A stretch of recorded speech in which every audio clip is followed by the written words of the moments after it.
Another person was murdered, and another person was banished on this week's episode of The Traitors.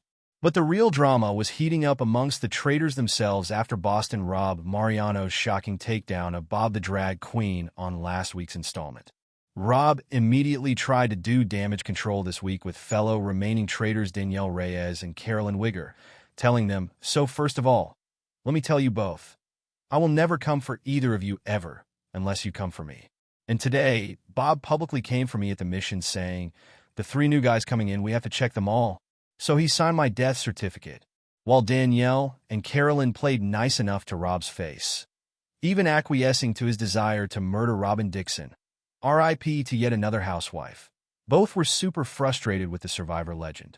Rob wants to be the one calling the shots, Carolyn said in an interview, and Bob the Drag Queen has all of the people following him, and that is what Rob is used to. That was an ego thing. But instead of joining forces to take out their duplicitous traitor, Danielle and Carolyn appear poised to set their sights on each other.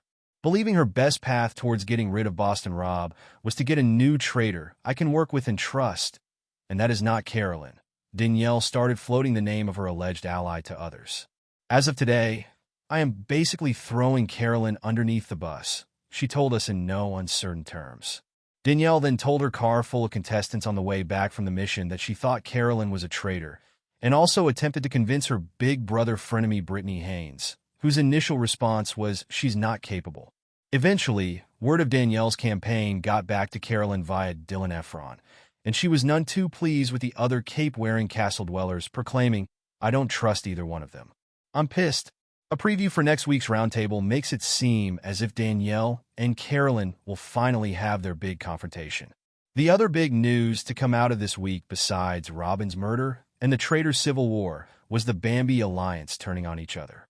Suspicious of Nikki Garcia's reaction to Boston Rob in the car, Chris Strauss mistakenly thought her tight ally was a traitor and turned on her at the roundtable, helping lead a charge against the former WWE wrestler.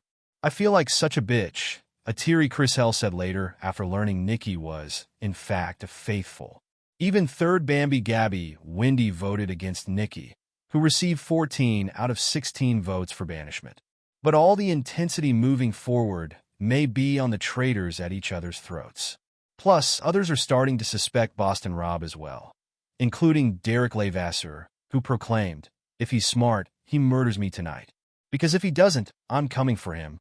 Boston Rob is definitely smart, so one can't help but wonder who will be on the receiving end of next week's murder, thereby losing a front row seat to next week's Danielle versus Carolyn Battle Royal. Grab your popcorn, folks.